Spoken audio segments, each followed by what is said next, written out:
everybody, it's movie channel time. Hey, everybody, it's movie channel time.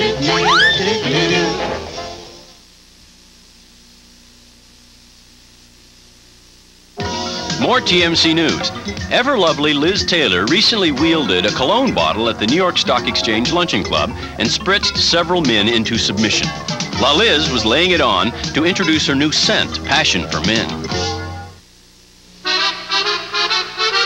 What do an old-fashioned, old-time mobster and a hip, brash 18-year-old girl have in common? Nothing. Except she's his daughter. The daughter he hasn't seen in 13 years. You're getting a job, 9 to 5, in bed early after a little TV. In the new comedy Cookie, veteran actor Peter Falk plays Don Dino Capisco, and newcomer Emily Lloyd is his rebellious daughter Cookie. Come on, hit me again, you big tough guy. Come on, you can do it. You got a miserable personality. Well, I think they're kind of like a funny odd couple. I mean, he's a very old-fashioned macho kind of guy, and she's a very free-spirited and very independent, contemporary, young woman. And they're very, very different in certain ways, but in another way, they're both very stubborn. This car's a pigsty. I just washed it. Well, you should keep a little garbage bag in it for the trash. I was online an hour and a half at the car wash. Don't throw it all over the ground. I mess up the car because I have to eat in the car. You're a driver, that's your job. When the makers of Cookie were casting for their title role, they interviewed thousands of young actresses, looking for the perfect blend of spunk and charm. Their search ended with British actress Emily Lloyd. She's a natural. She's like an acting machine. I envy her instincts. There's certain people that are, the minute you meet them, you know that they're unique. And Emily is that. Pete's probably more of a method actor. His way obviously works because, he's a wonderful actor. So I watch him and learn from him. Peter Falk's acting style has entertained audiences for the past 30 years. He began his career on the stage and has since starred in such films as The Brink's Job, Murder by Death, The Princess Bride, and everyone's favorite television detective, Columbo. When I first came to Hollywood, I would play a hood, and then I was promoted. In Jewish, there's a word, we talked about it earlier, a mechaya. A mechaya is an unexpected blessing. That's when you're walking down the street and you pass a palm tree and a pot of gold falls down. So Columbo was a mechaya. People ask you, well, you're worried you're going to get typecast? I say, are you crazy? Who's worried about that? Columbo was fantastic. I mean, an actor can tolerate everything but obscurity. That's no good.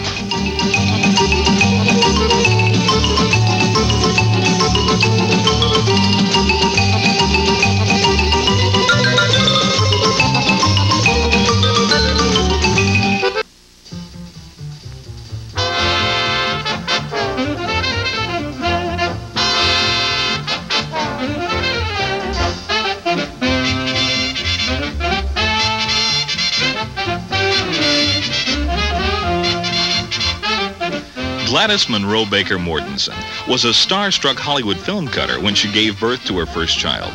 Norma Jean never knew her father and lost her mother to mental illness when she was 8. Unwanted by friends or relatives, she was sent to the first of a string of foster homes. At 16, she left school and married, seeking the love she had never known. In 1945, an Army photographer taking pictures of America's working women asked, "Where have you been all my life?" And then, "Do you have a sweater?" The little girl no one had wanted was soon a top model, and a war-weary world was becoming intrigued with television, convertible cars, and bottled blondes. This is the first car I ever owned. I call her Cynthia. She's going to have the best care a car ever had. Put Royal Triton in Cynthia's little tummy. Right, lady. Cynthia will just love that Royal Triton. When she auditioned for The Asphalt Jungle, the newly named Marilyn Monroe enhanced her already ample figure with tissue paper. Director John Huston reached out and removed the paper himself, remarking, "Now we'll read for the part." What did you come here for? To tell you you can't stay here. those gorillas find you here, what happens to them? Nothing? They're just going to leave them alone? What's the matter with you, Ben? You can't take such a chance. How did you find out about this? Two guys came calling on me, looking for you. Who were they? I never saw them before. Well, when did they come? About 4 o'clock.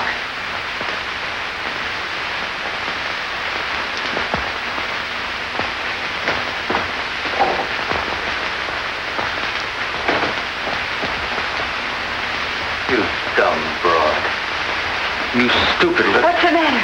They followed you here, or did you bring them with you? I ought to... Go ahead. It won't be the first time I've been worked over today. I'm getting used to it.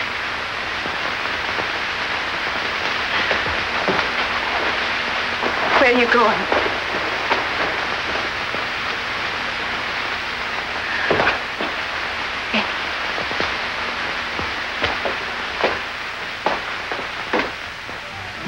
Sensitive, insecure, and needy for love, she was later to say that as a little girl, no one had ever told her she was pretty.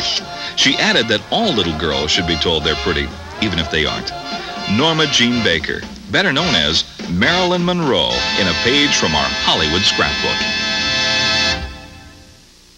We did my favorite thing, which is that you work with the writer's words, but within that, you're improvisational. You don't necessarily improvise the words, but you improvise the way in which you do them. And now and then we would bring something new to it or have a suggestion or an idea as far as a new line or something. But for the most part, I think all of us had a great deal of respect for the script.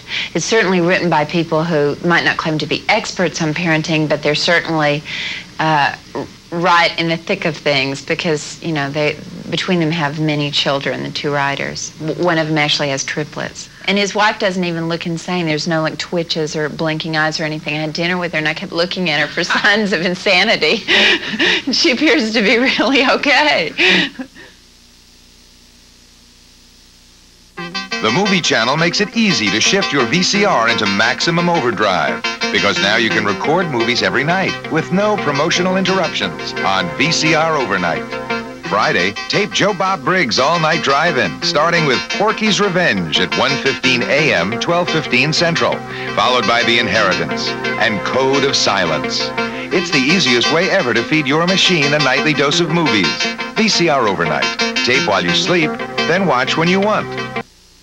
It's a thin line between guilt and innocence. The police officer was killed at 12:30, which is about 2.5 hours after he last saw Mac. They don't have any substantial evidence. For enough money, he would testify to what they wanted him to say. The Thin Blue Line. Sunday on Critics' Choice.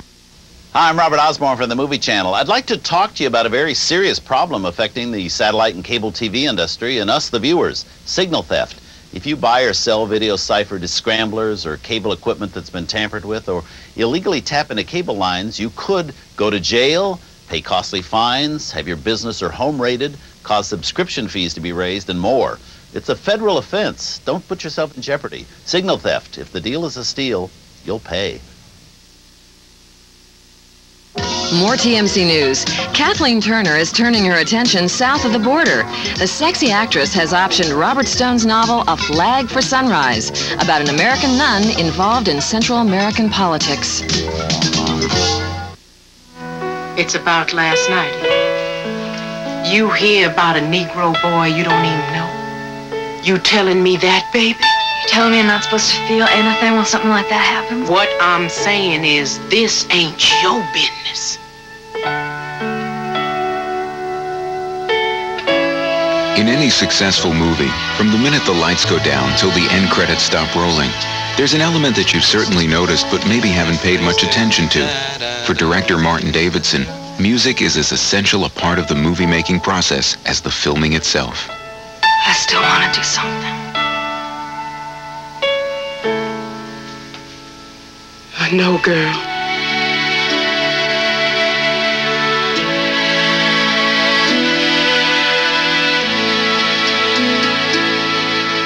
Oh, it's vital. But like anything, you can make it better or worse.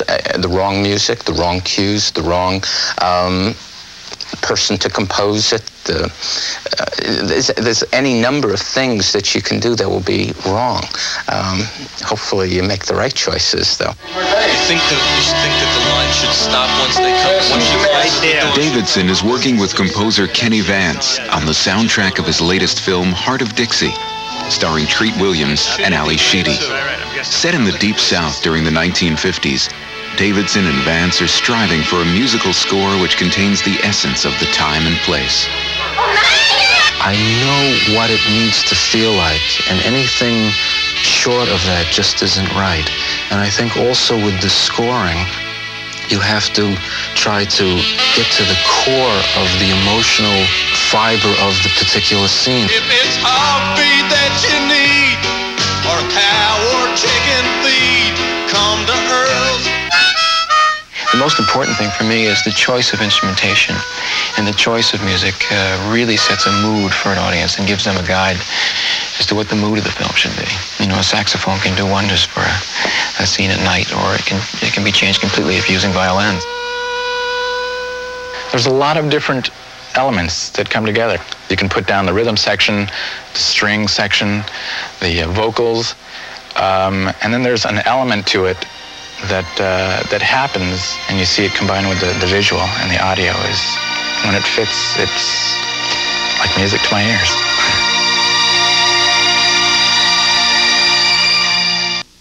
Shane was right at my fingertips. It was that kid. I looked like him when I was a little kid, Brandon DeWilde. I had the same haircut.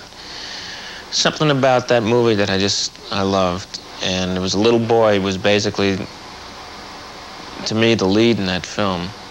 The whole story of Shane and his mother and Van Heflin, it's just a fabulous movie. And I think, to me, that film really makes me feel great about doing movies now. I always think of that kid. Come back, Shane. Mom wants you, wants you, wants you, wants you. First Works, a series celebrating the art of filmmaking with a look at the first films of some of today's top directors and